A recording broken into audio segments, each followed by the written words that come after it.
का उंगली इतना ले चलूं उस आसमान पर जहां मैंने तेरे लिए सितारों से एक घर बनाया है, दूर कहीं आसमान पर तेरे लिए खूबसूरत सा नया जहां बसाया है। एक और है। नहीं नहीं लोटन, बस। अरे बस का इंतजार तो उसने है जिसकी अपनी गाड़ी नहीं। अब बैठ मेरी ऑटो में, तू मेरी सवारी नहीं। सवारी नहीं? घोड़ा घास से दोस्ती करेगा ना तो भूखा मरेगा। अरे मौत तो मुकर्रर है सबकी, हम तो तुझ में अपनी जिंदगी देखते हैं। फिलहाल ना मेरी मॉम मुझे ढूंढ रही है और फोन में बैटरी भी चली गई। चलो। अरे तू ले मेरा फोन तो फोन करके अपने घर पे कर दे क्रांति, बोल दे वो अपने लोटन के साथ। तुम्हारा नाम सुनते ही ना मेरी मॉम लोटपोट हो जाएगी। अरे यार इतना सीरियस क्यों हो रहे हो? जब वक्त आएगा ना तो मैं सब कुछ प्यार से बता दूँ। ओके? क्या बता देगी? यही कि मैंने एक ऑटो वाले लोटन के साथ अपना मीटर डाउन किया है।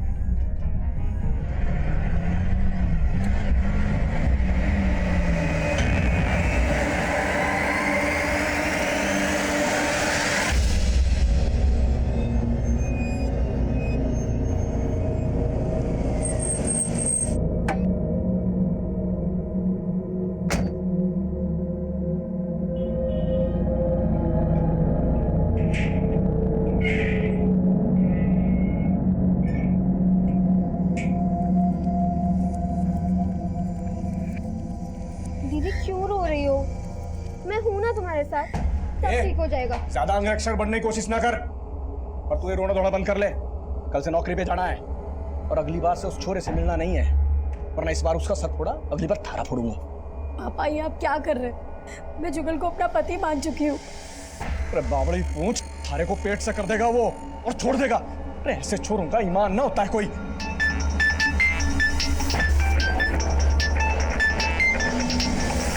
ना काट क्यों दिया? तने भी कोई पति बना रखा है क्या? ना बोल। आप मेरे और दीदी के साथ ऐसे पेश मत आया करो, वरना आदिल अंकल को बोल के आपको अंदर करवा देंगे।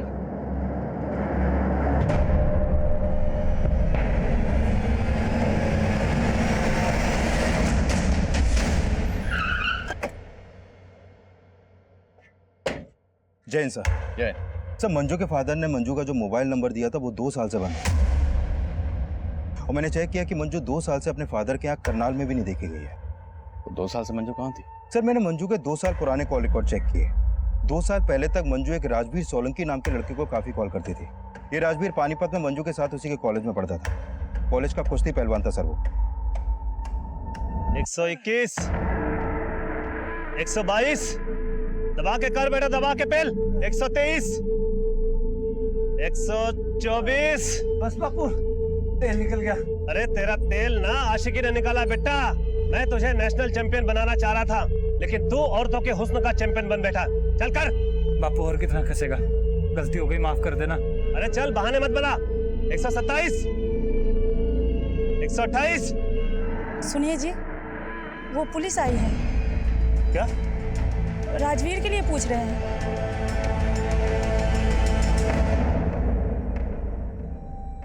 क्या हुआ पहलवान, मुंह में दही क्यों जम गई?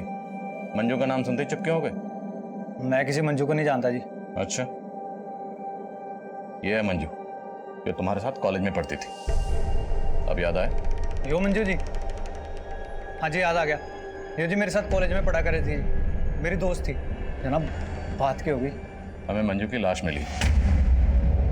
अब नाटक बंद कर, ये बोल के मंजू के साथ तुम्हारा क्या रिश्ता था? जनाब मेरी दोस्त थी, 2 साल से तो देखा भी नहीं मैंने जी उसे। मंजू के फादर का कहना है कि 2 साल पहले उसने किसी लड़के के साथ भागकर शादी की थी। और तेरे कॉलेज के दोस्तों का कहना है कि तेरे से अच्छा मंजू का और कोई दोस्त नहीं था, है ना? साहब आप कहना क्या चाहते हो? साफ साफ बोल दो ना। सोलंकी जी, साफ साफ ही बोल रहा हूँ। हमें शक है कि आपके लड़के ने 2 साल पहले मंजू नाम की लड़की से भागकर शादी की थी। लगता है किसी ने आपके कान भरे साहब। हमारा बेटा कुंवारा है। तो ये आपके बेटे से पूछ लेते। तो मंजू के सबसे अच्छे दोस्त, तो तुम्हें तो पता ही होगा कि 2 साल पहले मंजू ने किस लड़के के साथ भागकर शादी की थी। जनाब मालूम नहीं, मैं तो बोल रहा हूँ ना जी, मैंने 2 साल से मंजू को देखा भी नहीं है। सब पक्का ये बाप बेटे हमसे कुछ छिपा रहे हैं। मंजू की तस्वीर पड़ोसियों को दिखाओ, पता करो कि पिछले 2 साल में किसने मंजू को यहाँ पर देखा था। और ये भी पता करो कि मंजू की जिंदगी में राजवीर के अलावा कोई और भी था? Okay sir.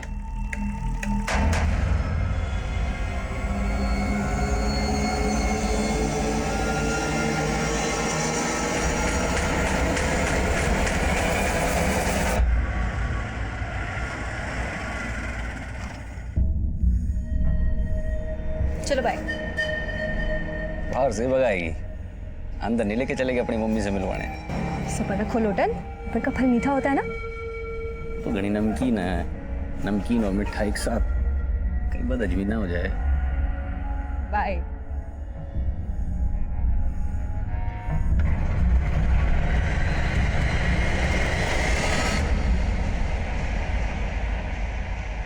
हेलो। ये क्या हुआ है? तो असल लग रही, सब तेरी वजह से हुआ है। मुझे नहीं खेलना तेरा शतरंज का खेल। प्यार करूं तुझसे और इश्क लड़ाऊं तेरी बहन से। बंद करियो नाटक। खत्म ही करना था तो क्यों सोया मेरी बहन के साथ? तेरी बहन भाग गई थी और इससे पहले मैं भाग जाता ना, तेरे पापा आ गए थे। और अपनी फैमिली को तू जेलस करने के लिए ना अपनी बहन की भावनाओं से खेल रही है। प्यार करने लगे सच में मुझसे वो। अरे तो तू भी करना, क्या प्रॉब्लम है? वैसे भी रिंकी दीदी तुझे बहुत खुश रखेगी। ये? मैं तुझसे प्यार करता हूँ। किसका फोन है? छोड़ तू। मुझे तेरे इरादे ठीक नहीं लग रहे। ये खिचड़ी पकड़ी? खिचड़ी ना टंगड़ी कबाब। तू टेंशन ना ले, तेरे जायके का पूरा ख्याल रखूंगी मैं, ठीक है?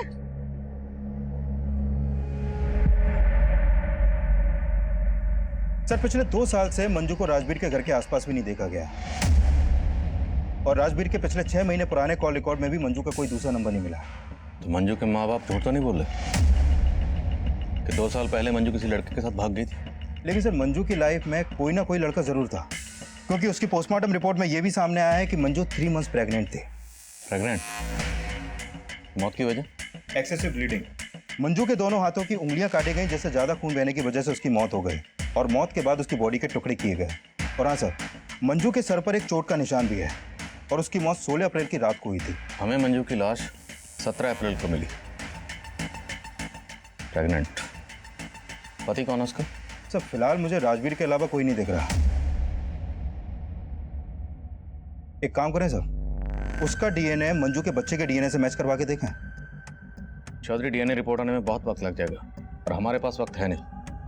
मंजू के पेरेंट्स का कहना है कि 2 साल पहले मंजू घर छोड़कर भाग गई थी, तो हमें पता करना है कि 2 साल तक मंजू कहाँ थी और किसके साथ थी। एक काम करो, पानीपत में जितने मैटरनिटी हॉस्पिटल हैं सब जगह जाओ। मंजू प्रेग्नेंट थी तो किसी न किसी हॉस्पिटल में जरूर जाती होगी, हो सकता है वहां से हमें उसकी पति की कोई लीड मिले। Okay sir.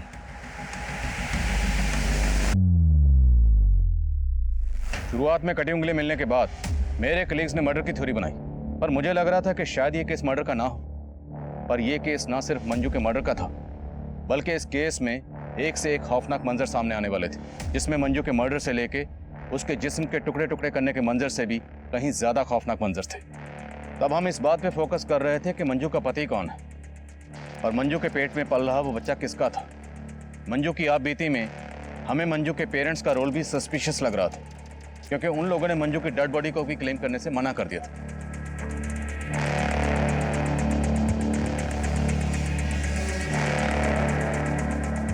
मंजू का मर्डर इतना ब्रूटल था कि मीडिया ने शुरुआत से ही हम पर प्रेशर सिचुएशन क्रिएट कर दी। उस वक्त हमारे पास मीडिया के सवालों के कोई जवाब नहीं था, और ये सब बातें उस मुजरिम के हौसले बुलंद कर रही थी। एक गर्भवती महिला की हत्या करके उसके टुकड़े टुकड़े करके शहर में फेंक दिया जाता है, और पुलिस उस किलर के खिलाफ कोई भी सबूत नहीं जुटा पाती है। क्या ये पुलिस की नाकामी है या फिर उस अपराधी की जीत पुलिस को गुमराह करने में सफल होता नजर आ रहा है? क्या पुलिस मंजू के उस कातिल तक पहुंच पाएगी या नहीं?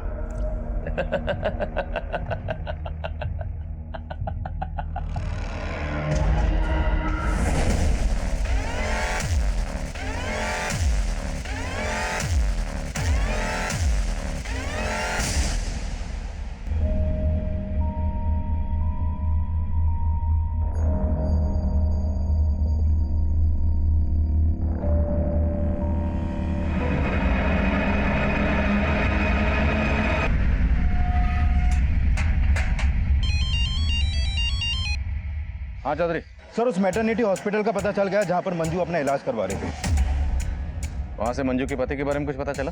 सर मंजू के डॉक्टर ने बताया कि मंजू शादीशुदा थी। उस नंबर के कॉल रिकॉर्ड्स निकलो और उठाओ इस राजवीर को। Okay sir. मैं आपसे झूठ नहीं बोलना चाहता था, दरअसल मैं अपने बापू से डर गया था जी। तूने झूठ इसलिए बोला क्योंकि मंजू का मर्डर तूने ही किया। नहीं सर, मैंने मंजू का मर्डर नहीं किया सर। दरअसल हम दोनों ने 2 साल पहले भागकर शादी कर ली थी और मेरी शादी के बारे में बापू को कुछ भी नहीं पता था। तेरे बापू ने मर्डर किया होगा फिर? नहीं सर, वो तो कभी उससे मिले तक नहीं थे। और वैसे भी मंजू ने 6 महीने पहले मुझे छोड़ दिया था जी। मंजू 3 महीने की प्रेग्नेंट थी, तूने माँ और बच्चा दोनों को मार दिया। जनाब मैंने नहीं मारा जनाब, मैं आपको बोल तो रहा हूँ, 6 महीने पहले मुझे छोड़कर चली गई थी। उसके पेट में बच्चा था, इसके बारे में तो मुझे कुछ मालूम भी नहीं है। मंजू रहती कहाँ थी? जनाब जब 2 साल पहले हमने भागकर शादी कर ली थी तो सलोनी में एक किराए पर घर लिया था। मैं अपनी शादी के बारे में अपने माँ बाप को कुछ नहीं बता पा रहा था, इसलिए वो अकेली रहती थी और मैं अक्सर उसके पास आया जाया करता था। हाय। क्या कहा था तुमने? मैंने क्या कहा था? ये हमारा आशियाना है, लेकिन तुम तो इसे अपना गेस्ट हाउस समझते हो। तुम यहाँ सिर्फ संडे को आते हो।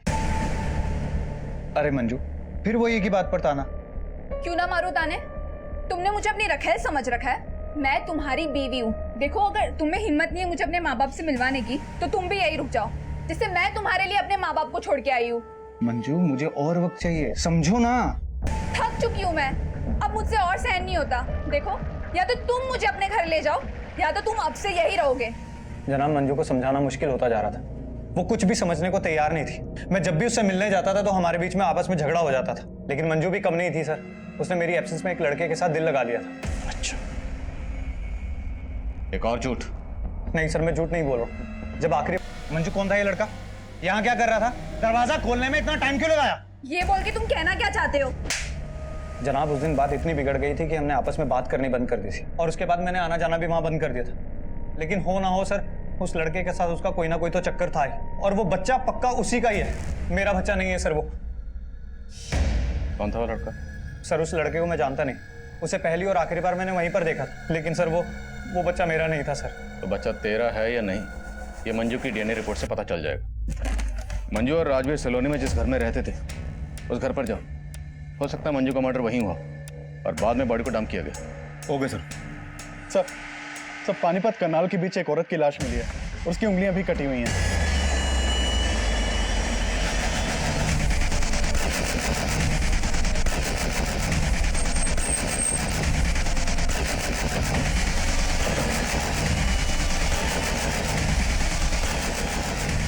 अरे पीछे हटी। निकालो जरा। मोहब्बत के हारे किला फतेह करने निकले, तेरे साथ नहीं तो तेरे पास सही, हम जीतने वालों को हराने निकले।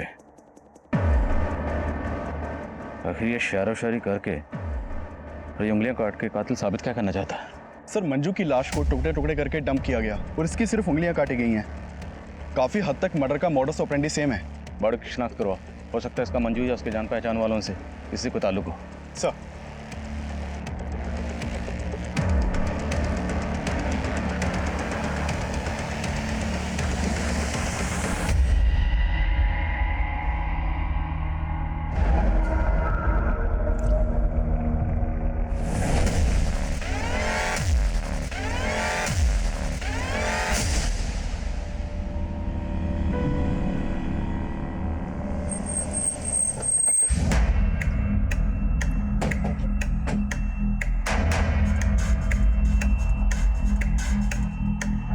थोड़ा सा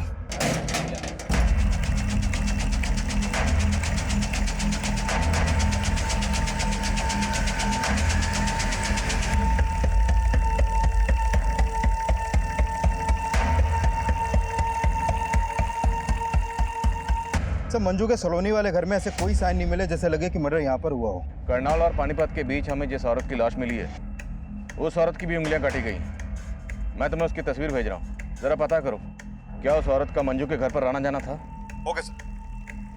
नहीं जनाब, मैं इस औरत को नहीं जानता और मुझे मालूम नहीं कि मंजू इस औरत को जानती होगी कि नहीं। इस औरत को मंजू के घर में कभी आते जाते तो नहीं देखा है। ये मंजू का हस्बैंड है जो दिल्ली में कहीं जॉब करता है और संडे संडे आता है, पर अभी कुछ टाइम से वो यहाँ पे आना ही बंद कर दिया है। ऐसा तो नहीं लगता था। पर सर कुछ समय से एक आदमी का यहाँ पे काफी आना जाना हो रहा था। राजवीर भी वही कह रहा था जो पड़ोसन कह रही है कि मंजू का किसी के साथ अफेयर था।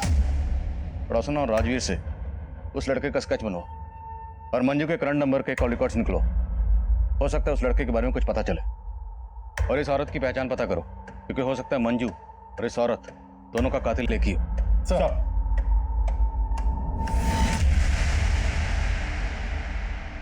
अरे भाई ये ऑटो गाड़ी पार्क कर देना और एक भी स्क्रैच नहीं आना चाहिए। ए भाई यहाँ मैं कार पार्किंग के लिए खड़ा हूँ, तुम्हारी उड़न खटोला के लिए नहीं। ओ भैंस की पूछ, रोमांस के मूड में हो, इसलिए प्यार से सुन। मैं तेरा कस्टमर हूँ और तू दरबान। बैगर्स कांट बी चूजर्स, समझा? नहीं समझा? अच्छे से गाड़ी पार्क करियो, एक भी स्क्रैच आ गया ना तो तेरी खाट खड़ी कर दूंगा।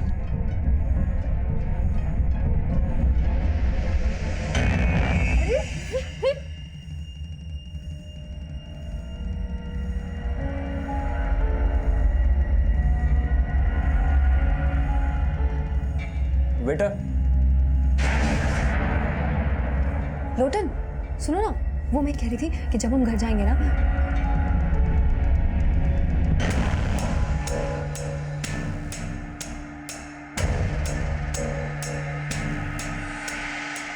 Excuse me, ma'am. What can I bring for you? 1 paneer chili and guava meri. And for you, sir? I mean, आप क्या लेंगे? I would like to have a crisp thin roll stuffed with mashed potatoes and peas with a pinch of salt and turmeric, and yeah, garnish with curry leaves and serve it with a red lentil soup and a white sauce made of coconut. Please make it fast. Excuse me, sir. क्या है ये? Red dosa ले आ। Okay. Sir Rajveer और मंजू के पड़ोसन ने जो sketches बनवाए हैं वो दोनों स्केचेस एक ही आदमी के हैं। पता लगाओ कौन है ये। सर चौधरी, ये भी चेक करो कि वो पड़ोसन कहीं राजवीर के कहने का ये बयान तो नहीं दे रही। Okay sir.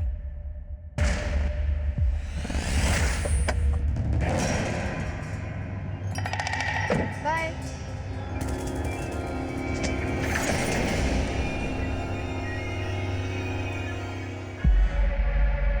अच्छा, इस गाड़ी वाले के चक्कर में तुमने मेरा टक्का अपनी बहन से बिड़ा रखा है? अरे नहीं यार, कजिन है मेरा, यहाँ तक आ रहा था तो ड्रॉप कर दिया। बस अब मैं तेरे चक्कर में नहीं आने वाला। बता तेरी बहन क्या बोली कि मुझे सच में भगा के ले जा। अरे वाह, ये तो बहुत अच्छी बात है यार। प्रॉब्लम क्या है? ऐश करना। बहुत हुआ तेरा मजाक। तेरी बहन को ना मैं सच सच बता दूंगा कि मैं उससे नहीं तेरे से प्यार करता हूँ। प्यार प्यार प्यार यार, इंसानियत नाम की भी कोई चीज होती है। तो ये दिल विल का चक्कर छोड़ और मेरी बात मान। तेरी लाइफ सेट है, समझा? चल चल। सर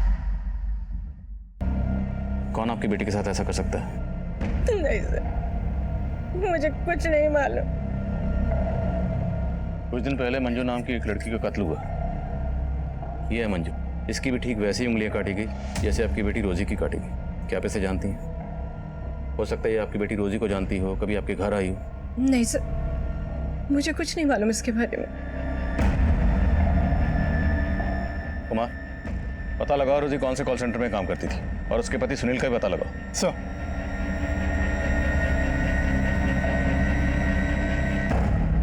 पुलिस ने उस दूसरी औरत की पहचान कर ली है जिसकी हाल ही में उंगली कटी हुई लाश मिली थी। लेकिन मंजू मर्डर केस की तरह ही पुलिस रोजी के इस मर्डर केस में फिलहाल कोई भी पुख्ता सबूत नहीं इकट्ठा कर पाई है और नाकामयाब नजर आ रही है।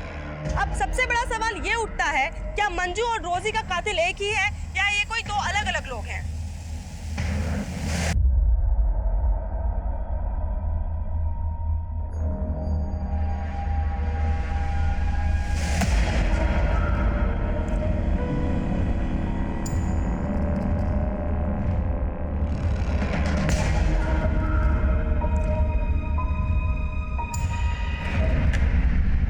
सर मंजू के नए नंबर के कॉल रिकॉर्ड में एक नंबर मिला है जिसका फोटो उन स्केचेस से मैच करता है जो राजवीर और मंजू के पड़ोसन ने बनवाए थे। इसका नाम महेश सिंह है सर। इसका मोबाइल नंबर करनाल के एड्रेस पर रजिस्टर्ड है। करनाल? मंजू भी करनाल की रहने वाली थी? हाँ सर, और ये भी पता चला है कि ये महेश मंजू का कजिन है ये मंजू के कोई दूर के ताऊ का बेटा है।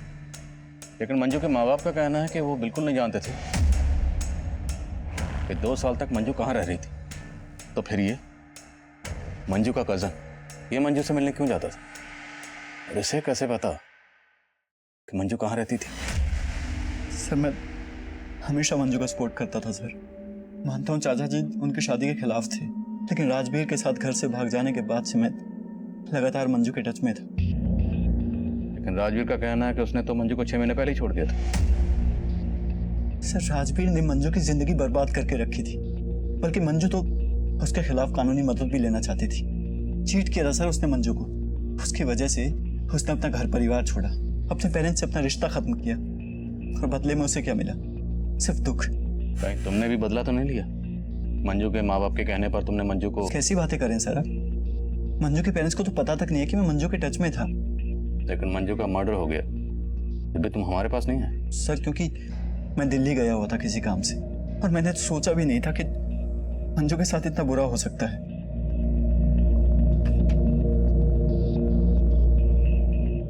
इसे जानते हो? नहीं सर, और वैसे भी मैं पानीपत में कम ही आता था। मंजू ने कभी तुम्हें कुछ ऐसा बताया कि तुम्हें अजीब लगा? सर मंजू ने राजवीर के अलावा कभी किसी की बुराई नहीं की। मुझे लग रहा है शायद राजवीर ने ये कांड किया है, क्योंकि मेरी नजर में वही एक ऐसा लड़का है जो किसी भी हद तक जा सकता है।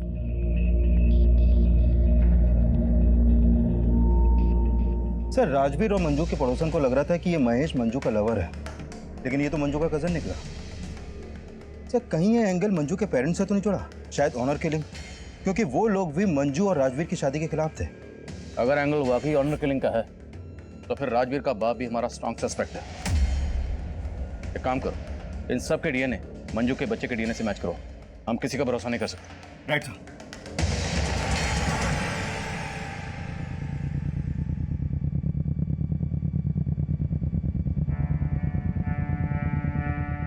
मंजू पापी नहीं थी। क्या बकवास कर रही हो? सच बोल रही हूँ, आपने तो उसे भुला ही दिया था, लेकिन मैं 2 साल से मंजू की शक्ल देखने के लिए तरस रही थी, और आपने मुझे मंजू से दूर रखा। टुकड़े टुकड़े करके किसी ने उसे जानवर की तरफ फेंक दिया, और आखिरी बार में उसे कलेजे से लगा के रो भी न पाई। मंजू हमारा अतीत थी। वो 2 साल पहले ही हमारे लिए मर चुकी थी। अब उसकी जगह हमारी यादों में भी नहीं होनी चाहिए।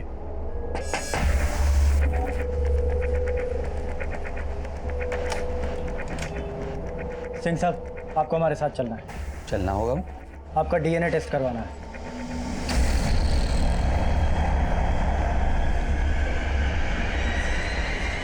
राजवीर,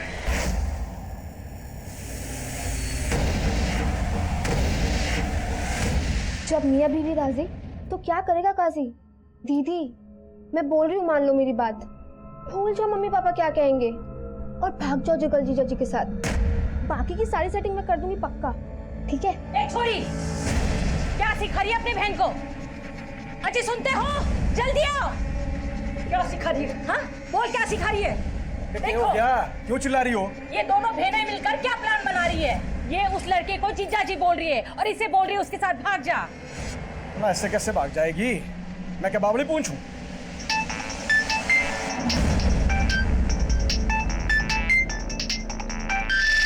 तने किसके फोन आते रहते हैं? हैं? ना बता दे, कहीं ऐसा ना रिंकी से पहले थारी टांगे तोड़नी पड़े। कंजर खाना बना के रखा घर को।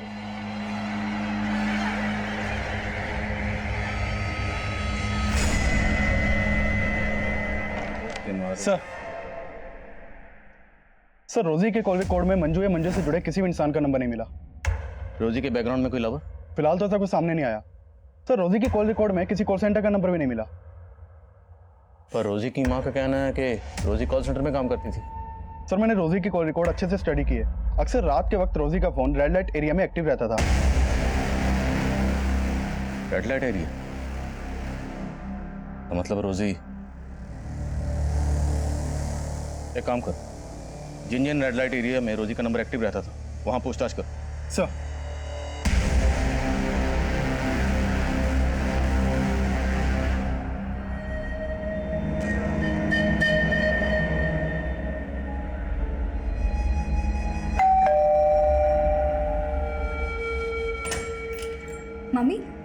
दोस्त लोटन। नमस्ते। Lotan, strange name. जी, यो नाम मेरी मम्मी ने दिया है जी। अच्छा, प्लीज कम, हैव सीट। तो लोटन, तुम काम क्या करते हो? ऑटो है जी मेरा। Auto driver? नहीं जी, मतलब ऑटो मेरा खुद का है, मैं ओनर हूँ उसका, और अपनी मर्जी का भी।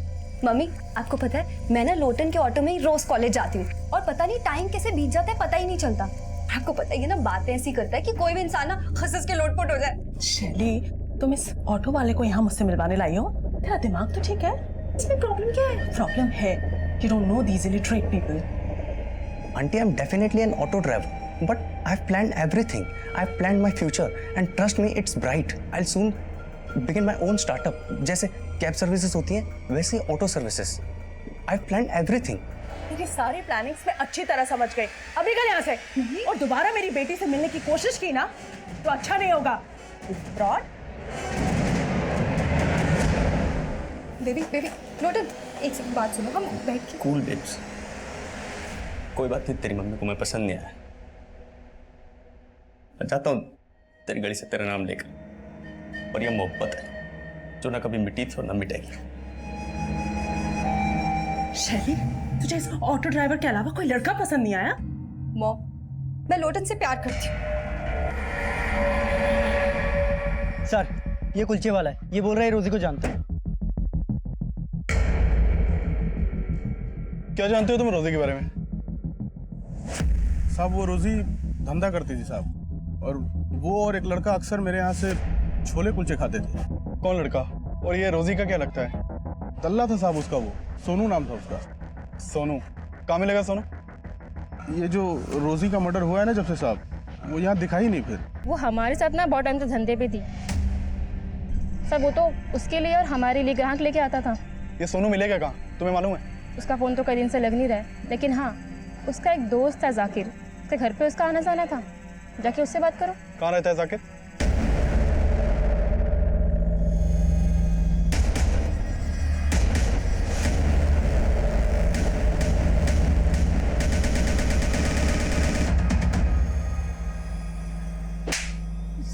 सर, मैंने रोजी के साथ कुछ नहीं किया सर। तो फिर हमारी टीम को देखकर भाग क्यों रहा था? तो साहब, मैं डर गया था, लेकिन फिर मेरे को रोजी के मर्डर का मालूम चला, तो इसलिए मुझे पता था कि आप लोग मेरे पीछे आएंगे, इसलिए मैंने अपना फोन भी बंद कर दिया सर। लेकिन सर, मैंने रोजी के साथ कुछ नहीं किया, मेरा विश्वास। सर, रोजी तेरी बीवी थी और तूने उसे मजबूर किया था इस धंधे में उतरने के लिए, है ना? नहीं साहब, रोजी जब तक मेरे साथ रहती थी तब तक मैंने उससे कोई धंधा वंदा नहीं करवाया था, लेकिन जब रोजी को पता चला कि मैं दल्लागिरी ये सब करता हूँ तो मुझे छोड़कर चली गई थी। लेकिन उसको कुछ दिन बाद आटे दाल का भाव पता चल गया था, और सर रोजी ये सब अपनी मर्जी से करती थी, मैंने रोजी के साथ कुछ नहीं किया। हाँ, जरूर उसके कस्टमर ने रोजी के साथ कुछ किया होगा। कौन कस्टमर? सर, कुछ रोज पहले एक टैक्सी वाला आइटम ढूंढते हुए हमारे एरिया में आया था, उसने रोजी के साथ कुछ किया होगा। मैंने रोजी को आखिरी बार उसी के साथ देखा था सर। उसके बाद रोजी लौटकर वापस नहीं आई, फिर मालूम चला कि रोजी की लाश मिली। कौन था वो टैक्सी वाला? ये तो मुझे मालूम नहीं है, पहले कभी मैंने देखा नहीं था। टैक्सी का नंबर देखा था? इतना कहाँ याद रहता है सर, मुझे तो ठीक से उसकी शक्ल भी याद नहीं है, लेकिन ये बात पक्की है कि सर वो सरदार था और उसी ने रोजी के साथ कुछ किया होगा।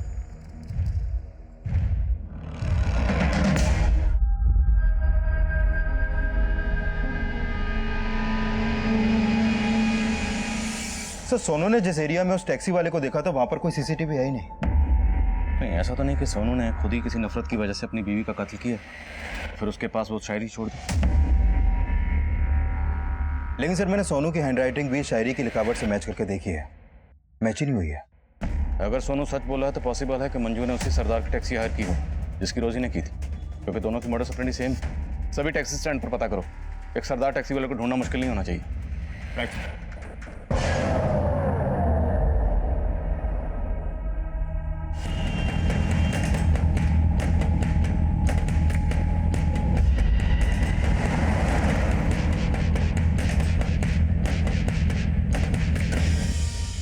सर, मैंने पानीपत और आसपास के एरिया के लगभग सभी टैक्सी स्टैंड्स में चेक किए, लेकिन ऐसा कोई भी सरदार नहीं मिला जिसकी एक्टिविटी सस्पिशियस हो और वो टैक्सी चलाता हो।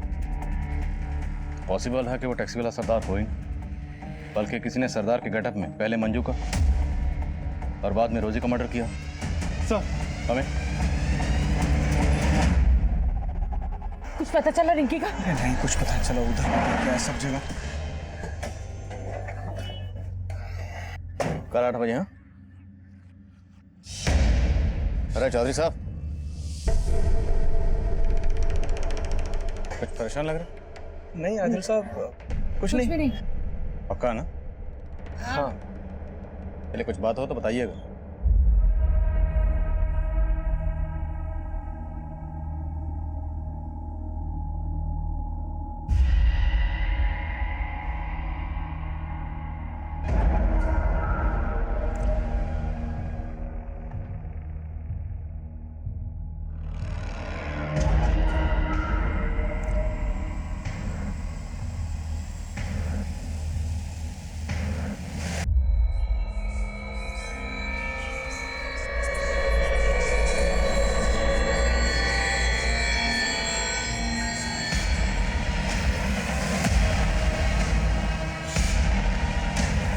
पुलिस की ड्यूटी में क्या हाल किया मेरा, न क्रिमिनल मिला न मेडल, इधर से उधर बस खाक छानते रहे। वाह वाह। जरूर बोल दीजिए आदिल साहब, क्योंकि अब इस चौथी लड़की की लाश ढूंढते ढूंढते तोते उठ जाएंगे आपके।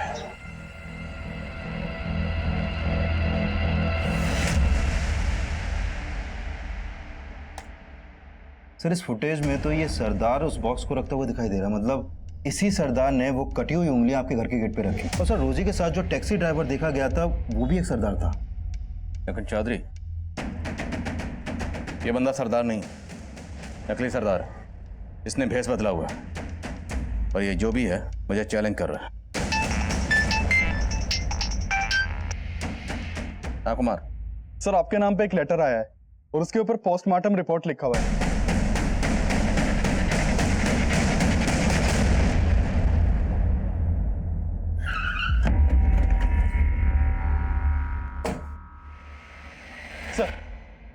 Sir letter.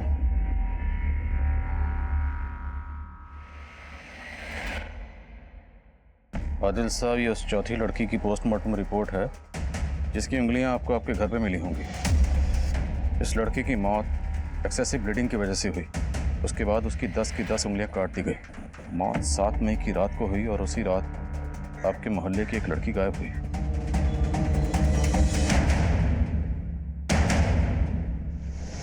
परेशान लग रहा? नहीं आदिल साहब, कुछ नहीं। पता करो ये लेटर कहां से पोस्ट किया गया। सर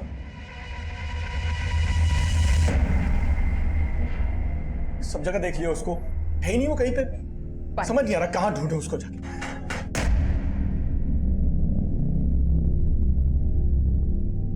क्यों चौधरी साहब, किसे ढूंढने की बात कर रहे हैं? सब ठीक तो?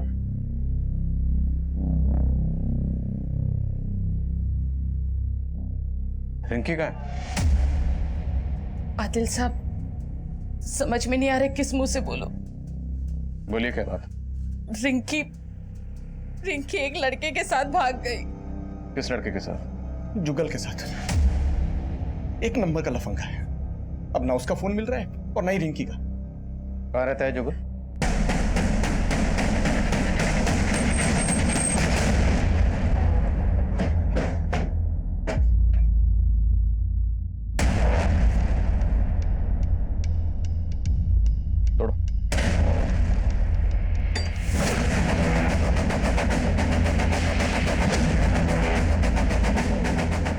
चेक करो सब जगह।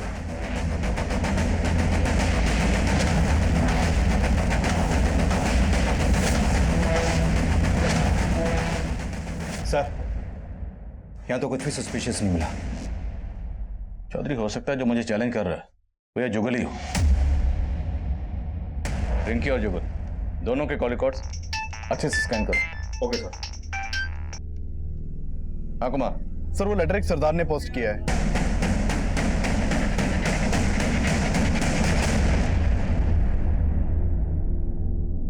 अड्डे के पास बंद हुआ था, लेकिन जुगल का फोन, रिंकी का फोन बंद होने के 4 घंटे बाद उसके घर वाले एरिया में ही बंद हुआ था। जुगल के कॉल रिकॉर्ड्स में कुछ सस्पिशियस? सर जुगल ने लास्ट कॉल एक सुबोध नाम के लड़के को किया था। ये उसका फोटो है सर। सर मैंने इस सुबोध के भी कॉल रिकॉर्ड चेक किए हैं। सर ये सुबोध रिंकी की छोटी बहन बानी को भी बहुत कॉल करता था। पूछताछ करो जरा इससे, बोस से। मैं बानी से मिलता हूँ। सर जुगल से मेरा कोई लेना देना नहीं है। तो फिर जुगल ने तुझे फोन क्यों किया था? दरअसल सर बात यह है कि मैं एक बानी नाम की लड़की से बहुत प्यार करता हूँ सर। काफी टाइम से हमारा अफेयर चल रहा था सर। जुगल ने एक दिन फोन पे मुझे बोला कि बानी मुझसे चीट कर रही है सर। बानी का जुगल के साथ भी अफेयर चल रहा था। वो क्या है कि जुगल से मन भर गया था उसका, इसलिए अपनी बहन रिंकी से टांका फिट करवा रही थी उसका। ये जुगल कहाँ है अभी? अंकल वो मैं जुगल को प्यार नहीं करती थी, लेकिन वो लड़का अच्छा था, इसके लिए मैंने सोचा कि दीदी को उसके साथ, लेकिन मैंने जैसा सोचा था ना वैसा कुछ भी नहीं हुआ। मुझे तो सही उम्मीद नहीं थी बानी, तू जुगल से प्यार करती थी और तूने मुझे धोखा दिया। नहीं दीदी ऐसा कुछ भी नहीं है जैसा आप सोच रहे हो। आपको जरूर कोई गलतफहमी हुई है। कोई गलतफहमी ना हुई, मैंने रिंकी को सब कुछ सच सच बता दिया है। सुबोध, उसका जुगल से क्या कनेक्शन? जुगल ने सुबोध को भी मेरे खिलाफ बोल दिया था। मेरे घर के बाहर कटी हुई उंगलियां मिली किसी लड़की की, और हमें शक है कि शायद वो उंगलियां रिंकी की हैं। क्या बात कर रहे हैं खान साहब? बानी बोलो, जुगल कहाँ? अंकल मैं आपको सच में बोल रही हूँ, मुझे नहीं पता जुगल कहाँ है।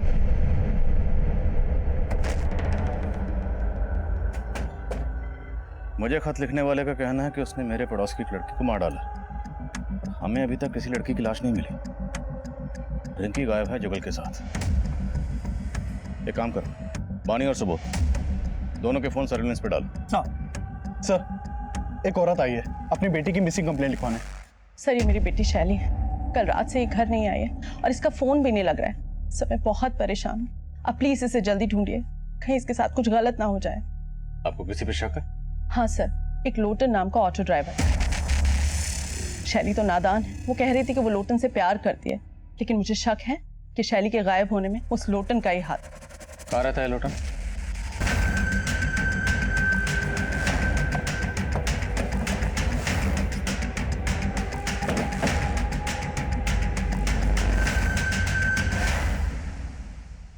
ताला तोड़वाओ।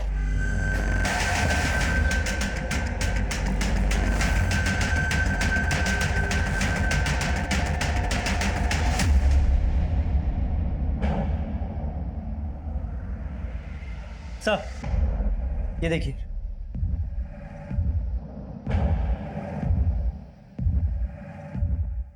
सर ये देखिए, यहां पर भी ब्लड के ट्रेसेस हैं, लेकिन सर ये ब्लड सूखा है, जबकि लोटन की बॉडी पर जो ब्लड है वो बिल्कुल फ्रेश है। तो ये ब्लड किसका?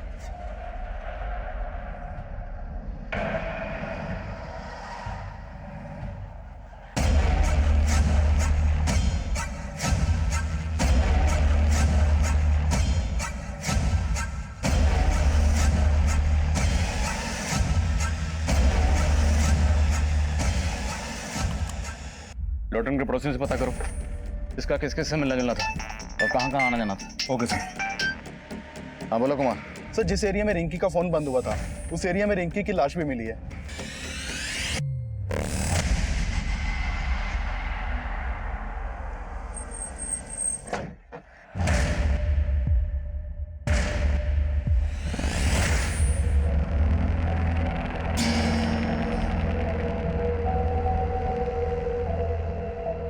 तेरे कूचे में कटी उंगलियां फेंक के हम सीना तान के निकलते हैं।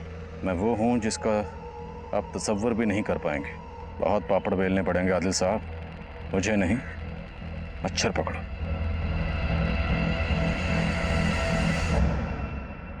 कुमार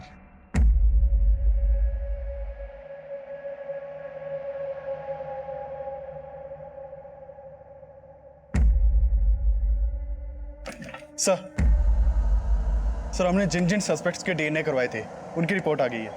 सर मंजू के बच्चे का डीएनए महेश के डीएनए से मैच करता है। हाँ सर, मैं मंजू का कज़न हूँ, लेकिन साथ ही साथ उसे पसंद भी करता था। फिर हमें अचानक एक दिन पता चला कि वो पेट से है। सर मैंने मंजू को कई बार बोला कि वो अबॉर्शन करवा ले, लेकिन वो नहीं मानी सर। लेकिन इसका मतलब ये नहीं है सर मैं उसे मार दूंगा। नहीं सर, मैंने मंजू को नहीं मारा सर। जुगल, सुबोध और महेश ये सभी हमारे स्ट्रॉन्ग सस्पेक्ट्स थे, लेकिन इनमें से किसी का भी इन मर्डर्स में कोई हाथ नहीं था। और हमें पक्का यकीन था कि कातिल जो भी है उसका शैली और लोटन से कोई ना कोई कनेक्शन जरूर है। इसलिए हमने इस केस की हर बारीक से बारीक चीज को रिविजिट करना शुरू किया और एक नया नतीजा सामने आया। सब पूछताछ में पता चला है कि लोटन का एक चरण नाम का दोस्त हुआ करता था जो टैक्सी चलाता था और वो लोटन के साथ ही रहता था, लेकिन कुछ टाइम पहले उसने लोटन का घर छोड़ दिया था। सर, ये चरण लोटन की हत्या के बाद से गायब है। और कोई खबर? सर, चरण के बारे में ये पता चला है कि वो यूपी का रहने वाला था और आईपीएस की तैयारी कर रहा था। और ये भी सामने आया है कि ये चरण मंजू के ही कॉलेज में पढ़ता था, वो उससे 2 साल सीनियर था। सर, लोटन के एक ऑटो वाले दोस्त से चरण के एक ठिकाने का पता चला है। मैंने अपनी एक टीम को भेजा है वहाँ पर।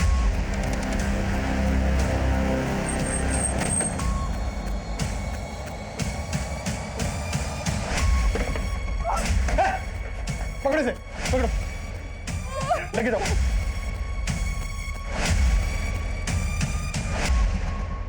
लाइफ बहुत स्ट्रेंज है आदिल साहब। आदमी जो सोचता है वो कभी होता नहीं है। मैंने जो आईपीएस बनने का सपना देखा था, अगर आज वो पूरा हो गया होता ना, तो आज औहदे में मैं आपसे ऊपर और आप मेरे से नीचे होते। हरियाणा के हर्ष राठौर जी जैसा बनना चाहता था। आईपीएस मैंने एग्जाम भी दिए थे, 4 बार फेल हुआ सर। तो 4 बार क्या, 6 बार भी अगर फेल हुआ होता, तेरी इस फेलियर का इन मर्डर से क्या ताल्लुक है? मेरे इस फेलियर का उन मर्डर से ताल्लुक है, क्योंकि इसी फेलियर की वजह से ना मैंने बहुत कुछ खोया है। मंजू को भी बहुत प्यार करता था मैं मंजू से, लेकिन मंजू को तो राजवीर पसंद था ना। सब कुछ भुला के मैं आईपीएस की तैयारी में लग गया।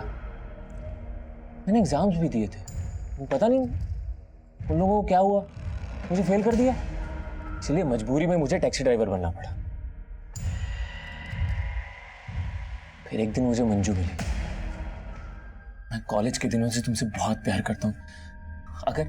अगर तुम हाँ करो तो हम लोग शादी भी कर सकते हैं। नहीं चरण, मैं अपनी जिंदगी किसी और के नाम कर चुकी हूँ।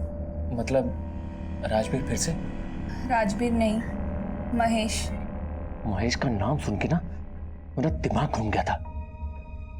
अपने ही कजन के साथ, छी! अरे 3 महीने का बच्चा था उसके पेट में, पता है?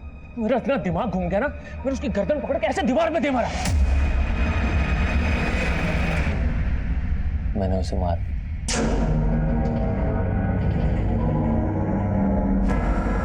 से भरे सिस्टम की वजह से ना मैं आईपीएस नहीं बन पाया। इसीलिए अपनी काबिलियत साबित करने के लिए ना मैंने आप लोगों का इम्तिहान लेना शुरू किया। सबसे पहले मैंने उस धंधे वाली रोजी को मारा।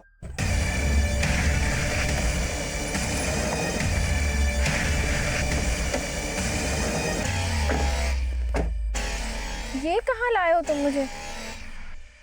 जो मारने के लिए। चल। ये क्या कर रहे हो? चल। तू लाश के पास गाजर खाकर क्यों फेंकता था? चैलेंज था सर। आप पुलिस वाले हैं तो थोड़ा चैलेंज तो बनता है ना, लेकिन आप तब भी नहीं पकड़ पाए। फिर मैंने आपको दूसरा चैलेंज दिया। रिंकी टैक्सी का वेट कर रही थी, मैंने उसे भी उठा लिया और ये क्या कर रहे हो? बड़ा मजा आ रहा था मुझे आप लोगों के दिमाग के साथ खेलने में, लेकिन साला दिल के चक्कर में हार गया। वो लोटन था ना, साला बार बार मुझे चिढ़ाता था शैली का नाम लेके। मैंने सोच लिया कि अगर मंजू नहीं मिली तो क्या हुआ, इसकी शैली को छीन लूंगा।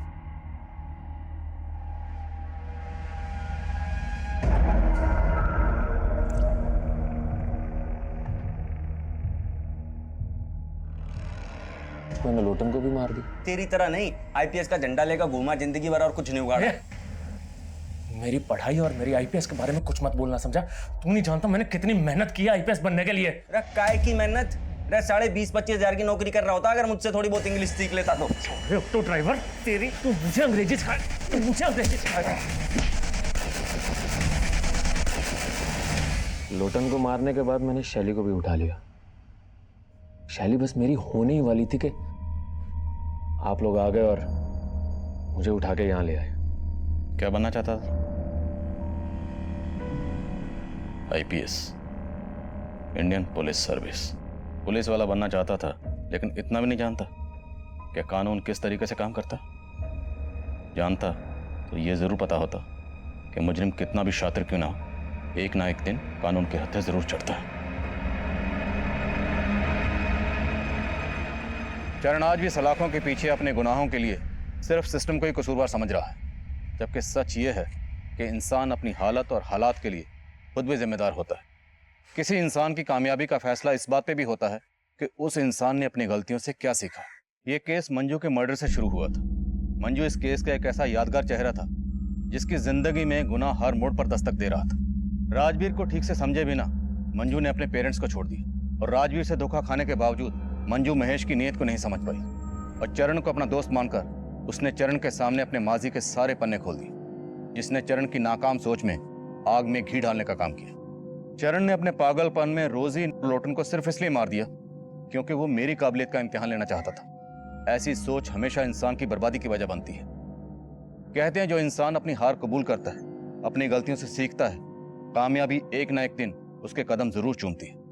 लेकिन जो इंसान अपनी हार कबूल नहीं करते, अपनी गलतियों से सीखते नहीं है, कहीं ना कहीं उनके कामयाब होने की उम्मीद भी खत्म हो जाती है, और चरण इसकी जीतती जागती मिसाल है। अब मैं आदिल खान आपसे इजाजत लेता हूं। आपसे फिर मुलाकात होगी एक और नए केस के साथ। तब तक देखते रहिए क्राइम पेट्रोल 10 तक। मकसद बताना नहीं, बचाना है।